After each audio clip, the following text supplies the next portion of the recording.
আসসালামু আলাইকুম ভাই। বাংলাদেশে কী দেখি হচ্ছে আমরা কিছুই জানি না।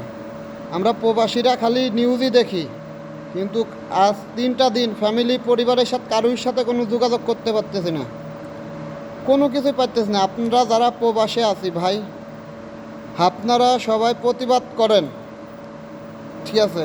যেরকম পরিস্থিতি হয়েছে ভাই বাংলাদেশে, ঠিক সেম সেম শ্রীলঙ্কার মতো হয়ে যাবে। আপনারা 3 মাস 2-3 মাস কোনো অ্যাকাউন্টে কোনো টাকা পাঠায়েন না, দেখবেন সব কিছু সমাধান ঠিক হবে, ছাত্রদের জয় হবে সবারই। কারণ এখনই আমাদের সময়। কারণ ভাই আমাদের পর আমাদের ছেলে মেয়ে, তাদের ভবিষ্যৎ, তাদের করতে হবে।